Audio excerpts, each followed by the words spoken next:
Good afternoon, everyone. I'm Kristen McGurn, co-managing partner for the Boston office of Seyfarth Shaw.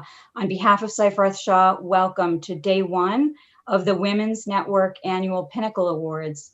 Seyfarth is a proud, long-standing sponsor of this awards program, and we love celebrating leading female professionals in the Boston community with you all through the Pinnacle Awards. Today, I have the honor of introducing your speakers for the workshop. The power of partnerships.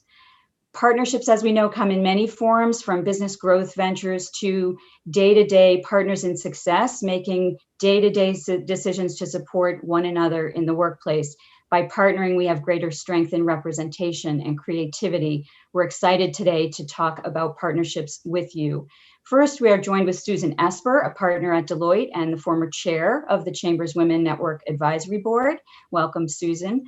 Alongside Susan, we'll hear from Sandy Lish, principal and co-founder of the Castle Group, and Celia Richa, senior VP of programs for the Greater Boston Chamber of Commerce, will be moderating Susan and Sandy's conversation. We hope the conversation will be interactive, so you can find all of their bios below. In the video stream page, you can maximize our conversation time by using the chat feature to pop in any questions throughout the conversation. On the right-hand side of your screen, we'll set up time at the end to answer Q&A. So please feel free to use that chat feature to share your stories and ideas and ask any questions you have along as we go. Finally, the program is being recorded and it'll be posted to the Chamber's YouTube a week from today. So feel free to pass along to your friends. With that, I'll hand it over to Celia, who'll kick off the conversation and get us started today. Thanks, Celia. Great. Thank you, Kristen, and thank you again to Seyfarth Shaw for supporting this program for so many years. So thank you all for joining us today. As Kristen said, the conversation is about the power of partnerships, but it's also about a range of partnerships. So we're going to discover all of them, starting with, women co-founding and starting business ventures together or working on projects together, all the way to what does it mean to truly be a success partner. For those unfamiliar with the term, it's a new one, in addition to mentor, sponsor, ally, advocate. And what it really means is leveraging your privilege to create opportunities for someone else and to support them. A lot of you may have read about it in Minda Harts' book, The Memo. So we'll be talking about that range today. But to kick us off, maybe I'll turn it to you first, Susan. Let's start, high level. Talk to me about the partnership approach. What does it mean at that high level? And then go to you, Sandy. Great. Well, so thrilled to be here. It's Pinnacle Day, Pinnacle 2 days, which is just fantastic.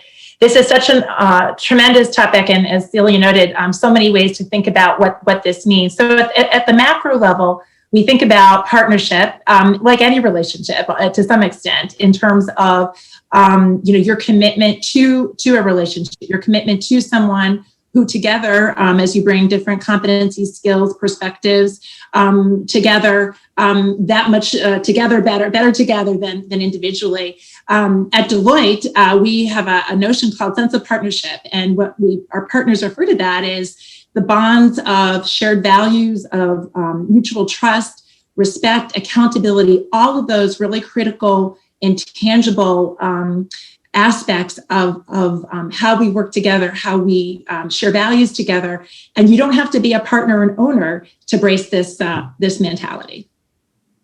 Great.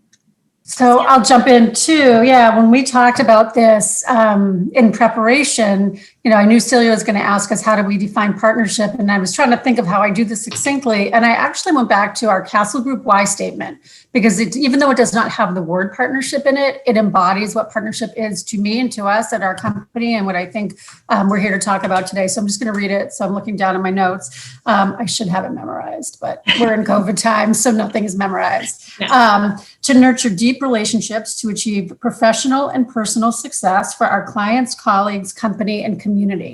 And each one of those, C nouns are partnerships that we have. And it really is about a give and take. It's about making sure that it is a two-way street, right? And you're thinking about your partner, perhaps not as much as you're thinking about yourself, but it's about having each other's back. I mean, at the end of the day, and having a little, peace in your mind for your partners and knowing that they have you in their mind and in their heart. And so when you're thinking about what you're doing, there's a reciprocal relationship there. Yeah. Sandy, maybe if you want to continue on that line of thinking, because you have a partner at the Castle Group and Wendy, and that partnership has lasted, decades now, right? Probably started it when you were 15. But so what's your advice before getting started in a business relationship with someone or a partner? Because obviously a lot of us have seen the stats. A lot of businesses are started by women, and women of color in particular, at a higher rate than almost any other demographic. So what's your advice, or how did you choose to go into business with Wendy and over time nurtured that? Yeah, I mean, so we obviously have a very literal partnership. We're, 50-50 ownerships of the Castle Group. And in terms of our workflow and workload and the skill sets and what we bring to the table, it's very complementary. And I can talk about that in a second. But, that literal partnership is like a marriage, right? You're right. It's been decades, and I'm going to age myself, but Wendy Spivak, who's my partner, we are completely equal. And, we dated before we had our work marriage because she was my client at my old agency. So we knew each other. But that's a very different dynamic than being equal partners. And I will share, a lot of people know this story, many don't. We had a third partner at the beginning, and we actually, for like a minute, had a fourth partner, and those things did not work out. And Wendy and I have really worked together hard over time to, as you say, be partners in each other's success. Because if you can imagine, over decades, your work doesn't just change and your company doesn't just change, your life changes. Like, we started the business with no kids. I had no mortgage. She wasn't married yet. I was, like, all my parents were alive. Like, everything changes over time. So in that kind of partnership, you do need to identify the roles. Who's going to do what? I'll share that when we started Castle, Wendy and I's roles, other than I was PR, she was event management. I was responsible for the operational and financial. She was responsible for the kind of marketing and external. And it's completely the opposite. After a short amount of time, we would not be here today if I was responsible for the operational. So hats off to Wendy for everything she does. And, it's a great lesson too, to be flexible. Right. And not just be flexible about your roles, but your timelines in your lives. So, when meaningful, either happy or sad moments happen in each of our lives, we have each other to lean on. We also have our team. I know you're asking me specifically about Wendy, so I want to stay on that, but I don't want to make it seem like our team doesn't play a really big role in this, because they're our partners too. But it is important to complement each other's skills. But it's also important to have values that you share. Right? Like, what really is important to you, and have hard conversations about that, and document things. I mean, we have, legal agreements between us. We have things on paper. We own the space, the real estate that our office is in the Navy Yard. And so, there are a lot of legal obligations that we have to one another, as well as moral and emotional and professional obligations. And those all have to be nurtured, like you hopefully do with your marriage or your significant other or your best friend. Yeah. And Sandy, if I can go back to what you were saying at the beginning, you at one point had a third and fourth partner and it just didn't work out. Would you say, and you don't have to get on the weeds on this, but was it because, there wasn't a shared sense of values, or it wasn't set from the beginning to how you and Wendy had that conversation at the onset? Do you think that's a part of it? Because I can see, especially when friends start something together, they may just jump in and not have those conversations and separate the business from the relationship, which may be to their detriment. Yeah. So this is its own session. If anyone wants to DM me or ask me what really happened, I'm happy to tell you. It's a very long story. But Wendy and I did have these other partners. One of them was actually the convener and the one that had the idea to start the business. And he was only with us for 6 months. And the other was a colleague of mine in my old agency that was with us truly for a minute. And this goes back to what I was saying about shared values and responsibilities and trust. I would say making sure that you don't trust someone whose trust has not been earned is very important, right? Earning that trust, knowing that that person has the right to your trust and vice versa is extremely important, because we thought that we had that with the other people and we did not. And we would not be here today if they were still with us. We would be, I don't know where we'd be, but we would not have a company. So I'll leave it there. Thank you. Yeah, we'll leave it there. Susan, let me turn to you because not everyone tuning in today is planning to co-found a company or a business or start something new.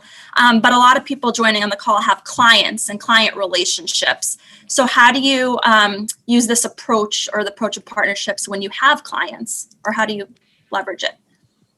Absolutely. Well, again, it's the, Celia, it's all the things that Sandy was talking about, and most importantly, trust that, a client service business is a relationship business. And, if you're advising, whatever it is that you do, you're advising, you're teaching, you're showing, in my case, as an auditor, but it's the core values of trust and candid conversations. Listen, relationships and partnerships are also about, it's not all roses and petals, and you just heard Sandy talk a bit about that. Sometimes there's candid conversations, and there are candid conversations. So a really strong partnership is it's such an important part of that, candor and holding people accountable. And, I'm a partner in a different sense, a literal partner at Deloitte. I have 3,000 partners, and many of whom I don't even know, and many who I didn't pick. So, and that, as I say that sounds a little crazy, but again, what bonds us all, as you heard, Sandy talk about, is shared values. We have our set of shared values, and each of us make choices each day that need to align to those values and how we serve our clients. And there shouldn't be a disconnect between that. The values that my Deloitte partners and colleagues and I all live shouldn't be different with how we are responding to the needs and being a trusted advisor to our clients. That's great. And to that point, Susan and Sandy, jump in here too, but how do you make sure that those types of relationships, in particular with clients, don't become transactional? Because then it no longer feels like a partnership, or you don't have that equal playing field, right? Yeah, Celia, it's such an important question. A dear mentor and sponsor of mine for many years, who retired a couple of years ago, I spoke at his retirement party, and I talked about his mantra was relationships matter. And what he was talking about was not what you described, these transactional one-offs. Oh, I need something, let me call you, thanks, and I'll see you next year when I need something again. His mantra, relationships matter, was about showing up, always showing up, speaking candidly but compassionately, checking in just because, creating moments that matter, responding to moments that matter. I mean, look at the world we live in now. How many of us have gotten on a Zoom call for work or personal? And even through Zoom, you can read somebody and tell that it is not a good day, or it is, whatever might be happening. And so, it's having that sense of empathy of, gee, we were going to hop on the phone to talk about these 5 things, but let's just talk. You seem to be having a bad day. So it truly is the little things. It's being our authentic selves, and back to the Sandy talked about trust. It all comes back to trust. And it's really, we're all human beings. At the end of the day, we're not just titles. We're not, this or that, or whatever the heck we put on our email signatures. We are all human beings. And more than ever right now, we all have one shared thing amongst us that has really become, I think, the heart of really being able to deepen relationships, even in these crazy times. Sandy, do you want to add anything there? I mean, Susan nailed it. It's 100%. I mean, making sure they're not transactional. It's authenticity. We all know when someone is our, transactional contact. You know who the person is who reaches out to you every single time they want something, and you don't ever hear from them any other time, or doesn't ever just send you a funny, joke or something. Like, they're not thinking about you ever, and you know who they are. That's transactional. And so you also know how not to be that. Like, stop and check yourself, right? Am I making sure, like, before the holiday, that I said to my client, what are you doing for the holiday? I mean, it doesn't have to be anything magnanimous. Like, stop and think and make sure that you're, as Susan said, talking to people as humans and thinking about where they are and what they need, and not just, checking off your to-do list. Yeah. I know one tactic a colleague and I have discussed is, we're all moving so fast and our inboxes are flooded, right? But sometimes we'll see people we know, friends, colleagues, clients, pop up in the news, or we see something or we think of them. And I'm like, oh, that's nice. But I like sometimes stop myself. I'm like, you know what? I have 5 seconds to send an email and be like, oh my God, Susan, I saw you. Susan was on Bloomberg Radio recently. I'm like, Susan, like that was a great feature. Like, that's it. You know, just to show that you've reached out is just such an easy thing if people are looking for tactics. And while, yeah, inboxes are clogged, when you see that name pop up that you know and is familiar, it's just a nice way to break up the work part of the inbox. So, and Celia, the day you did that rocked. It was a crazy week, and those just that 8 letters, 8 words, like it's such a game changer. It's a virtual hug from. It is, and it's such a great example. And I would say another example, just on Zoom, right? We're all on these Zoom calls all day. We all know how to use the chat feature by now. You know, when I'm on a Zoom call and I get a direct chat message from someone saying like, hey, Sandy, it's so good to see you here, or just that, right? Like, it's like, you're not all just there, these squares on the screen, like you're actually having a moment, and that doesn't take a long time. You're already there. You already might not be paying full attention to what people are saying. So now that I'm everybody's paying attention to us right now, though. No. But you are. I know you're not doing that now. No one's doing that right now, of course. But yeah. Well, we have an audience question. I'm not going to wait until that segment because it ties to this one, but it's still also a good reminder for all of you. Just keep submitting them throughout, and as it pertains to the conversation, I'll just pose them. And both of you already discussed this, but if you want to dig deeper, the question is, or the statement, I could not agree more with needing empathy when building a partnership with clients. How do you get your teammates to also see the value in partnership rather than more one-off transactional relationships? So maybe the new aspect here is, how do you clearly have values, right? How do you also ensure that your teammates share in those values? Well, I know it's such a great question. It's walking the talk. So if you're already walking the talk yourself, so I can think of I serve, again, one of the client that I'm serving at the moment, when I might send them a thought piece, or I might say, gee, I saw, how's your daughter doing? You mentioned on last week's call, she was, XYZ happened. And I think just sharing that with our team, I mean, it's having this apprenticeship model for how, it's not just about mentoring, right? At Deloitte, we think about ourselves as an apprenticeship model. It's a great point. It's teaching all those you work with. You're teaching them. You're showing them how to be your authentic self, and that's okay. For many years, I served 2 clients that both the treasurers both had daughters, and I have 2 daughters. One of them had 3 daughters. And we would have business conversations, but at the end of the day, they were 2 fathers of girls. I was a mother of girls. There was so much in common. So again, building on those types of opportunities, but then, my team would see how we engage that way, or we have that chit chat, and that's, hey, when we go to group lunches, you don't just jump right in on the fee discussion. You have, just how are you? How are things going? And showing that and part of the, through lunch, through other types of, email, copying them on emails, that type of stuff, I think helps illustrate that. Yeah. Thank you. And so let me shift gears, because we have about 20 minutes left. So continue to submit your questions. But, Sandy, I'll go to you here, because I know another type of partnership I've heard you described is a networking partnership, which is a little different. So what do you mean by that? So I don't know if that's a real term or not, but it's something that I experienced earlier in my career. And I know that I've shared in other chats that I've had with people publicly and privately. I had a friend who, was introduced to me by a mutual colleague. And she worked at the Boston Business Journal at the time. She now works for Deloitte. Yeah. She's still my friend, and she's in New York, but she was the marketing person for the BBJ. And one of the editors there said, I think you guys would really like each other. You should meet. And so we met and we hit it off. And then we fell into this rhythm where, like, I was going to a networking event. She was too. And we started to text each other or email, like, hey, are you going to this? All right, I'll meet you there. Or do you want to meet first for a drink? And that sort of built into this true and intentional networking relationship where we were looking out for each other. Like, I got invited to something. I think you should come, or I can bring a guest. You should be my guest. And so a few things. First of all, it eliminates that horrible feeling of walking into a giant room and going, oh my God, who am I going to talk to? What if I don't know anybody? This is terrible. So you have your buddy like right there, your suit of armor right next to you. So you have that. You actually can look forward to seeing someone that you like. So it's a way to kind of like create be with a friend while you're working.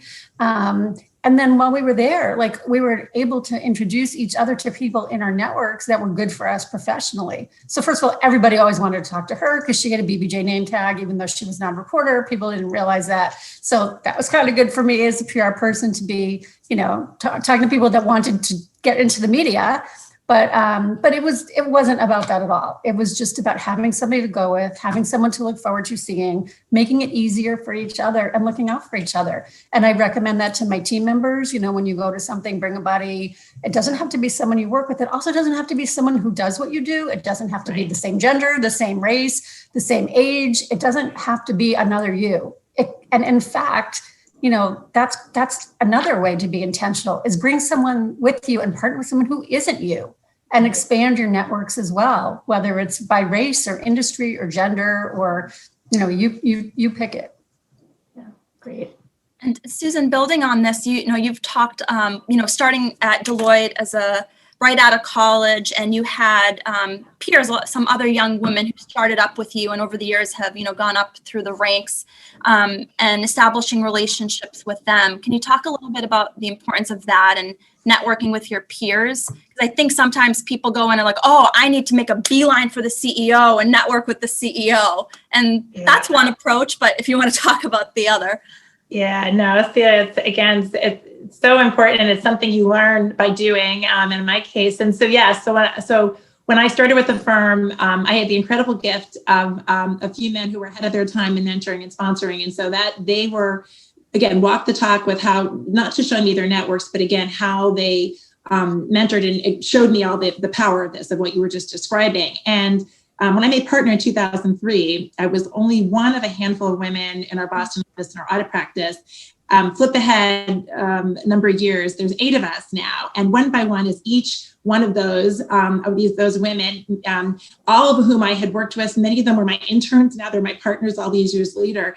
It is incredible to not only just support each other as you're making your way, but how you advocate for each other. So what's really cool is many of those women, and some of them are a number of years behind me in terms of their tenure at the firm, that I mentored and sponsored. As they've advanced, it comes around, and it's a little bit of a sisterhood, a circle of sisterhood, where they now advocate for me, or they pull me into conversations or opportunities. So it's really just about looking out for each other, open those doors. And when any one of us gets a seat at the table, it's like all of us are excited, and how do you just pull the others, the rest of us along? And it's what I love so much about the Women's Chamber Network, because the power of this network is just exactly that. There's such a range of women across all levels, and many will come to the breakfast with their peers, many are more senior. You network with all levels, and we're all here to help inspire, to help encourage each other. And that's really what Pinnacle is all about too. So really such at the core of all of that, for sure. Yeah, and it makes me think about, Susan, what you're essentially describing almost as like a cohort model, right? Like all of you starting together as young partners. And I'm sure many of you are familiar with McKinsey does an annual Women in the Workplace survey. And I found a couple years ago, one of the fascinating finds in it is there's something that they called like the only, and how hard it is for women, especially women of color, to be the only one, right, in your office, in your department, feel like you have to represent, all other women of color, Black women, and why being in a cohort is critical to retention and advancement, but also like using that cohort when you have it as a bit of a support system and as that network. And I know tuning in, we have some women in the Women's Leadership Program, so welcome. But my PSA for all of you is to use each other. I think that's the beauty of it too, is you're not just like learning from like Susan and Sandy, but you have each other as peers. And again, don't make it transactional, not like, oh, well, let me talk to Susan because she might make partner in a few years or become the CEO, because you don't know the future CEO or whoever around you. And I think oftentimes we do make it transactional, and we don't look to our peers for relationship, especially, other young women. I have seen that. I think we prioritize relationships, whether with mentors or sponsors, that are further along in our careers than we are. But everybody has that potential. So I think, if you're struggling, especially to network on Zoom or in person, whenever we get back to in person, don't just think about making a beeline for that CEO. Like, who are your peers in the room? Because you have so much in common too. So that's 100%, Celia, spot on. Yeah. I think I was just going to say, just to that point too, there is also, I think, when you do have that seat at the table, you have a responsibility. Yeah. And not everyone embraces that responsibility. So just don't assume just because someone is a woman or looks like you or has a background like you that they're there for you. We're all different. And so, Susan and I were here to talk about this. We obviously believe, that when you have a seat at the table, you use that seat and you use that responsibility to bring other people along. But you don't have to have a literal mentor or literal sponsor to find that support and inspiration. You can find it from lots of different people in lots of ways. Directly, the people who will do things for you, who may not even realize that you're their mentor or their sponsor, but you think of them that way, that's fine. It doesn't have to be like a blood oath that you take if you're getting, that sort of support. But also just things that you pick up from other people doing, that you're in meetings and you learn from other women in the room and you take note of. Yeah. Well, you learn what to do and what not to do in a way, right? Yes. So there's a bunch of audience questions coming in. So I'm just going to tackle them, try to group them together here by theme, but sticking with the theme we're on now. The question is, when looking for a partnership, how do you determine if you share common core values? I can take that. Yes. I can reflect on my partnership with Wendy, and I'm not sure if the question refers to a literal partnership or not, but I'll just sort of assume. I think this applies either way, actually. It's by getting to know anyone. A partnership is like a marriage. Like, you don't just marry someone because you had, fun over a glass of wine and a meal. Well, some people might, but I didn't. Anyway, but you get to know the person. You ask questions, you learn, you can read what the person stands for. Maybe their politics is really important to you. Maybe it's really important that they believe what you believe and you can't work with someone that doesn't as your partner. Or maybe it's not important at all, but it's just good to know where each other stand and agree to disagree. That's fine too. I think you have to just, you need to, know the things that are important to you. A work ethic. Do you share work ethic? That's pretty important. If somebody works really hard and then somebody kind of only wants to work a little bit of the time, like, you have to talk about those things. And then just core values. Like, is family important? If it's important to you, but not important to your prospective partner, are they going to appreciate the time you want to spend with your family? Maybe they will, maybe they won't, but you have to talk about it. So I think it goes to communication. You have to communicate these things. Learn from our mistake at the beginning. We had partners that did not work out well. And thank God it was only for a short time. We trusted before that, the trust really had been earned. And we didn't ask enough questions, and and it can be awkward to ask those things, but it's better off in the long run. Wendy and I have been business partners for almost 25 years. There are not a lot of women who are 50-50 business partners in this city, I don't think, that have done this. It's not like it's just easy. You have to talk about things all the time. And having that conversation at the beginning doesn't mean that you're also both in the same place 10 years or 20 years down the line. You always have to talk about stuff. So another audience question, maybe I'll throw it to you, Susan, is what advice do you have for someone more junior who is looking to create a partnership at a leadership level and find their buddy, modeling the partnership up versus down? So again, if I'm assuming we're talking to maybe, again, a literal, actually trying to, you have to look across your network. And I'd say before you even look at what level, somebody is, what are the skills you need? What are the things that if you've got an idea for a business or whatever it is that you want to bring together, what is going to help that be successful? What's going to bring that dream to life? And what are those skills? So before, again, you start thinking about, who is the person and what level are they at? It's what are the skills to be successful? How do I cast a wide net for those range of skills? And again, someone who's not going to think exactly like you, again, as Sandy keeps talking about, you have to have enough in common, but enough difference to challenge each other and to complement each other. Some of the best teams and I've worked on, in fact, I'm in a role now in the firm, I have a leadership role where I work with one of my partners, and he and I we're so complementary to each other in terms of what we love to do and what we're good at. And between the two of us, we, I think our team is pretty dynamic. So it's important to look for those types of skills and then start to understand who has them. And maybe it is someone more of a peer, maybe it is someone who's got more experience, but figure out the other part first. And then I would say, go to that, fill in the blank on who that person is. Yeah. Maybe another question, flipping it a little bit, there are some women who some feel like constantly get approached with certain opportunities, whether that's board seats or various positions or plum assignments, et cetera, to the point where maybe it gets overwhelming, especially if there are only a certain number of women at, the top of your company and people want to go to that, top person.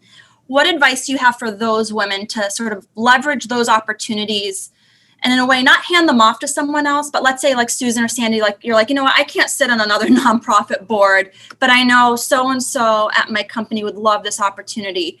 How do you communicate that to the person offering it to you so you sort of use your privilege and to create an opportunity for somebody else? Like, how do you even phrase that without seeming, unappreciative of that opportunity? Yeah. Sandy, so many stories about this. You go first. We have so many stories. We did that with the Chamber Women's Network. I used to be on the Women's Network. I was on it for a long time. And then I was on other things and I had things going on in my life. And, and Hillary Allard, who, people know also and is on the Women's Network now, I approached her and said, do you want to take this on? I'm going to talk to the Chamber and see, if you can be on it instead of me. And she loves it. And she's been so involved and she's been involved in many other Chamber things. And so, that's fantastic. Like, we want someone from Castle to be a part of it because it's really important to us to be engaged with the Women's Network. It doesn't have to be me. And, we have another woman in our firm, Amanda Albert, who's on the City of Wake board. And the woman that was on that before her, Nicole, kind of like handed that over to Amanda. So I think it's just sort of ingrained too in thinking about people. But I think people also have to raise their hand because one of my clients had this saying that she used all the time is that nobody's thinking about you as much as you're thinking about you. So, sometimes you just, especially now when we're all working crazy, somebody might need to say to me like, hey, I know you're involved with this. Is there a way I can get involved? Because I might just not have thought of it. So I think you have to, it goes back, this is partnership, right? You try to think about other people and you try to think about the opportunities that are going to be good for them. But then, I would hope we also encourage people to come to us and ask for, what they might want or need or, could suggest. So, and then, it certainly was no issue with the Chamber. And I think, Celia, it happened with you when Katie left. And this was not a literal sort of, replacement, but Katie left and said, Celia is great. And I work really closely with her. I want you guys to know Celia and, make sure that, you work with her as closely. And so that wasn't like replacing somebody on a network, but it was this network. And it was very valuable to be able to have that introduction for us and maybe for you too. So just thinking about the other people and paving that way is important. Celia, I just want to add too, and that's also about when you do suggest that person. In fact, this just happened this week. I got a request to speak or participate in something in the community. And we have a new Women's Network leader, relatively new, and she's starting to make her way. And it's not just saying, hey, how about so-and-so, but it's saying, hey, how about so-and-so? She is going to be amazing. I will help her be successful. And again, doing that sponsorship, that privilege you have to really, you believe in this person and you should too. And really putting that out there very explicitly. Yeah. And, on a personal note, I can't say, because I've experienced this obviously personally with both of you, who nudged me to do this when I wanted to be behind the scenes today. But I remember when I, first got this job, at my time, my boss, Katie, had told Susan, who was chair of the Women's Network board, Celia's joining. And I wasn't even on the email. But I later saw Susan's reply to Katie, which was like, oh my God, I'm so excited. She's going to be great. And I'm like, this woman doesn't even know me. And it was just so affirming. And that one little line, later, I've never said this actually to you, Susan, but that means a lot, to have that confidence, right? Well, I was right, by the way. Thanks. But yeah, and I would just add too, because I know we're running out of time, going back to a point you made earlier, Sandy, that when these opportunities do arise and you think of people, also I would recommend stepping back and maybe not just recommending those that remind you of yourself. I think we often, especially if it's white men in particular, tend to mentor other people like them, and we all do. Like, I know I'm first generation, and I know I've, like, when I see another first generation woman, I'm like, oh my God, I really want to help her. I know what she must be experiencing. So we all have that level of bias. And so to check ourselves when these opportunities come, be like, you know what, let me think of somebody else who may not necessarily be just like me, because it goes back into like who's complementing you and your skill set. So that's important too. So we have just a couple minutes left. So I'll ask you, a final just wrap up question. If our audience they're going to walk away with a lot, but if they walk away with just one thing today, about either establishing or sustaining a partnership at any level, like what would that be? What's like your one thing for everyone to remember? You can have two if you want. I was going to say, I never just have one of anything. So I would say authenticity. I tell my daughters, and I have it on my windowsill, that Oscar Wilde quote, "Be yourself, everyone else is taken." I love that every time I hear it. I love it. So obvious. So being yourself. And I would also say always showing up. Rain or shine, you show up. Good times, you show up for the people you care about. Bad times, you show up for the people you care about. And that is, it's again, teach my daughters that you show up. And then just daily acts of kindness. Particularly now, it's the random acts of kindness cannot go farther in this living in. Yeah, and Susan stole my authenticity, but she didn't, because we share it. So totally, that is the first word. I mean, your partnerships, they have to be authentic. I'm sure we've all had relationships with people that, like, as soon as they weren't your client anymore or your coworker or whatever, you sort of never talk to them again. Like, that's not an authentic relationship. So, authenticity and care and feeding of your relationships and your partnerships. Those partnerships require care and feeding, and they will change and they will evolve. And you have to be aware of that, and you have to put effort into those partnerships. And I think, partnerships are a long game, right? They're going to last you your whole career, and they're going to be rewarding for many reasons, and they may be frustrating at times, but it's a long game and you have to work hard at them. Yeah, absolutely, Sandy. It is a marathon, not a sprint. Absolutely. Yeah, and then I would just add too, it's the honesty and the communication. I think especially when I work with my team, especially those who are younger in their careers, everyone's afraid to have the difficult conversation. They go out of their way to try to avoid it. But if you're trying to build a relationship based on trust, just be honest. Like, don't be afraid to just be direct with your clients and your team in a kind way. But you're not doing anyone any favors or setting yourself up for a successful partnership if you're not being honest and communicating. So with that, thank you both. Thank you, Sandy. Thank you, Susan. The next session will be starting in 10 minutes at 12:20. So you can go into the workshop tab and look. Thank you again to Kristen and Seyfarth Shaw, and for all of you for joining us today, and enjoy the rest of the Pinnacle Awards. Thank you. Thank you. Thank you. It's so fun. Happy Pinnacle. Happy Pinnacle. Good job.